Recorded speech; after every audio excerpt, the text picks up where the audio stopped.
Well, hello there. I come to you today with a whole bunch of thoughts in my head. Last night was the annual Game Awards that they've been doing for nearly 10 years. We're at the ninth year, I think, of this thing. Next year is the 10-year anniversary of the thing. Jeff Keighley's little pet project that turned into a pretty massive thing in the industry. It's almost sort of, I don't know, winter E3 at this point. Even though the video game business is a business and is often a very commercial business, there's been a lot of talk since last night about how the show failed on a bunch of fronts to mature. And I don't mean like, this game was violent or this game had sex in it. Not that kind of stuff. I'm talking about like mature in the sense that we're not giving voice to those who make the industry possible. And instead we're focusing entirely too much on celebrities. What got me thinking about this morning, because I'll be honest with you, after the thing ended last night, we did a full core watch along, and that's up now on the audio feed and video version for people who want to hear that with me and Bo and John. And we had a great time doing it. We always do. But part of that is just us having a good time and laughing and joking and making fun of stuff and all that. A lot of messages overnight, and I was up kind of late reading all these messages, kind of had the same theme to them, like the show has lost its way, or Jeff Keighley's a coward, or some very extreme things and some less extreme. The one that caught my eye in particular is this PC Gamer post that they put up, and there's an associated article, but the headline is essentially this: developers blast the celeb-laden TGAs as an embarrassing indictment of a segment of the industry desperate for validation with little respect for the devs. And they would not be alone in this. Someone I follow pretty closely because I think he's a very interesting dude, Josh Sawyer, who makes games. Well, I guess he now works for Microsoft, but he works at Obsidian, and Pentiment was a game he made recently, which I really respected and liked. Said this year's Game Awards is an embarrassing indictment of a segment of the industry desperate for validation via star power with little respect for the devs it's supposedly honoring. So I think they kind of took from his quote. Here's another one from Mike Drucker, a writer and comedian that I respect. He also is a big-time gamer, writes a lot of articles about gaming and culture. If you make games, you get 30 seconds to talk at the Game Awards. If you make movies, you get 5 minutes to talk at the Game Awards. And it started to make me think about that. And it's true. I'm trying not to just read this stuff and then be retroactively angry about some of this, but it's hard not to. I'm trying to take a broader view here, but Anthony Mackie coming out, presenting something seems like a fine idea. He's in a new show that just got upped for a second season based on a video game. Being the star of the Twisted Metal show seems like that's good enough reason to have a guy like that on and have him talk about things or present things, right? But they gave him so much time to, I don't know what was going on there, but he was basically feigning yelling at the audience who weren't saying anything. It was like quiet, and he was like playing up this weird thing that people were having a shouting match, but with him, a playful one, but nonetheless, just a big burn of time doing really nothing. And that rubbed me wrong while it was happening, and I found it to be super cringe. But in retrospect, I'm even more annoyed because everyone else, every winner in every category that got a chance to be on stage, this doesn't even count the stuff where, they just rip through the awards and say best RPG is this, and there's no ceremony really. They just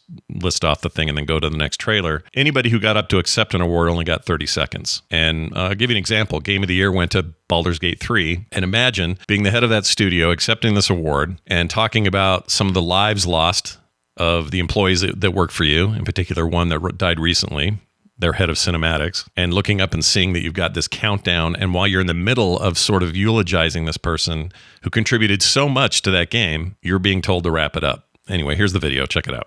Spent their hearts and souls for 6 years on this game in sometimes very difficult circumstances. This was our COVID game. Along the way, we lost quite a few people also, so we want to dedicate this to all people we lost, and especially to Jim, our lead cinematic artist, who passed away in the last month.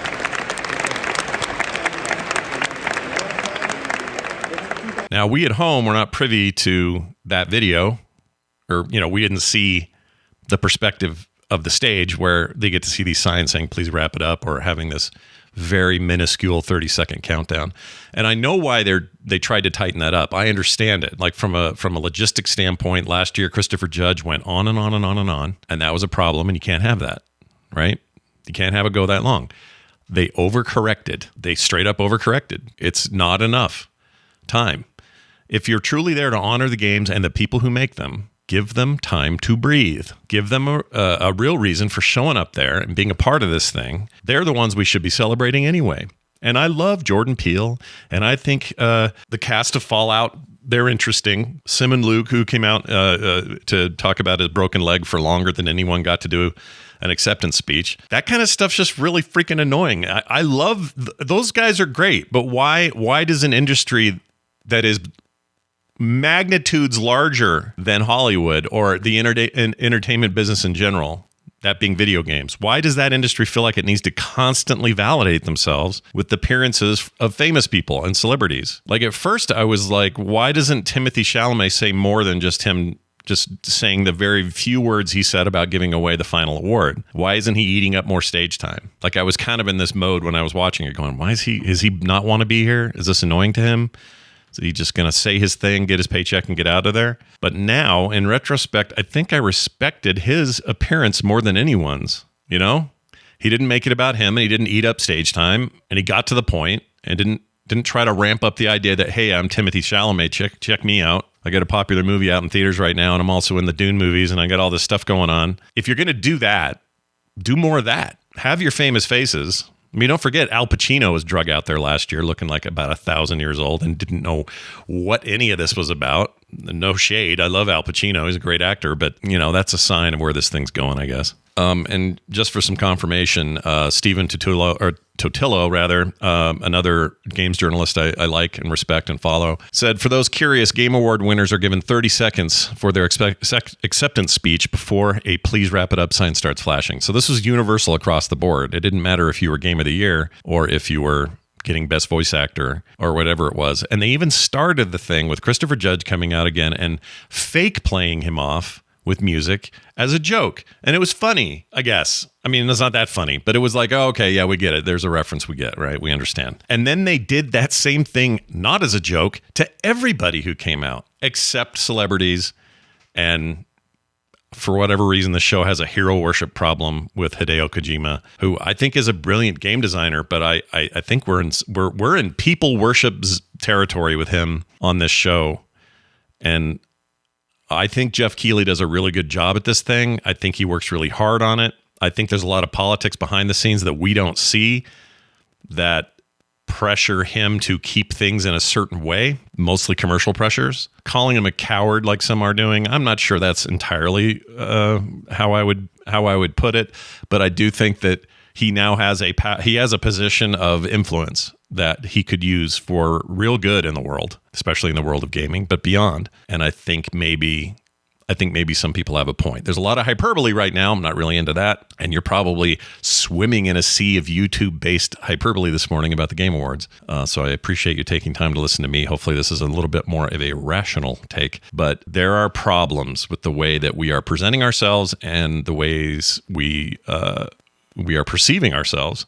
We shouldn't need a bunch of celebrities from popular movies or whatever showing up to validate us or to validate the industry. We don't need that. And it doesn't mean that we don't appreciate that or think that's great. We do. A lot of games are, their roots can be found in trying to recreate cinematic experiences in video games. And so, our relation, I'm not making video games. I just talk about this stuff. So you know what I'm saying. But our relationship with cinema is great, but there's no reason. This could stand on its own, and presenters should be veterans of the gaming industry. They should be people, whether we recognize them or not, they should be people who have contributed greatly to the overall growth and success and creative vision of gaming. I understand that this thing needs to be kind of a big commercial for a whole lot of games, a bunch of new releases, a bunch of new announcements, and existing games. I understand that part of this is good exposure means sales, okay? I understand that. It's the same thing the Oscars does or anyone else. I mean, part of what I'm arguing for is let's not try to dupe that. Let's not try to dupe the state of award shows just for the sake of it. Like,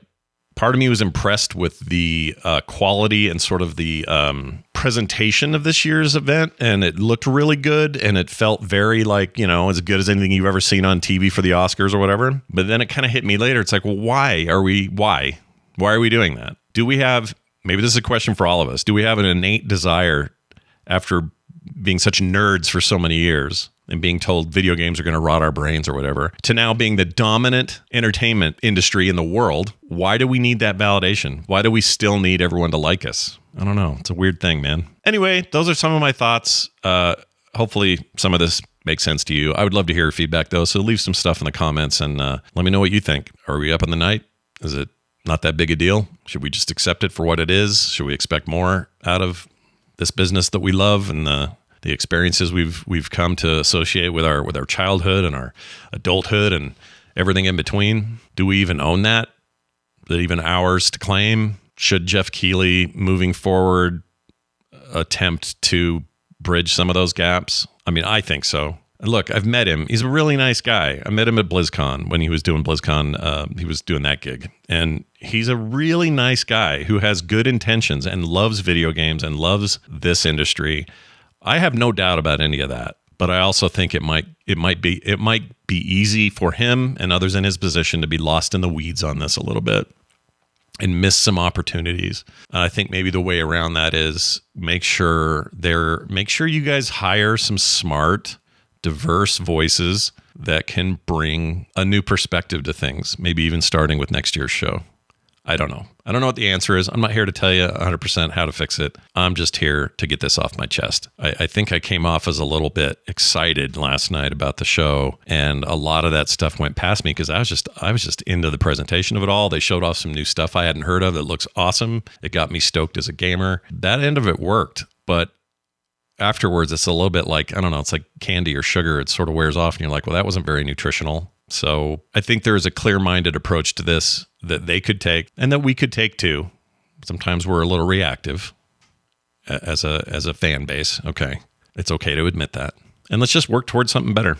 You know, I hope next year I can do one of these videos and just say, wow, the Game Awards really turned it around. They truly honored who makes these games. They talked about the people who got laid off en masse. They discussed those issues and those problems and ways to maybe fix it. People who want to demand them to get up and talk about world politics or any of that, I think that maybe is a bridge too far. I know there's a tradition of that in award shows, and people use it as a platform. And if you have a platform, use it if you want. I just think this show needs to let that platform be a platform, regardless of what people bring to it. Like, I personally wouldn't want to sully up my show with a bunch of politics, but there's some stuff that's important to people. And if you give them the stage and honor them for their work, they should be able to say what they want to say up there. This just was a little too controlled. So no more wrap it up. I should wrap up this video, though. It's going long. Thank you all for watching. Here's something dumb happening in a video game that I don't remember, but here it is anyway, and we'll see you next time. This place is in the back alleys. A what now? There's been a string of those rampage accidents. None of my concern.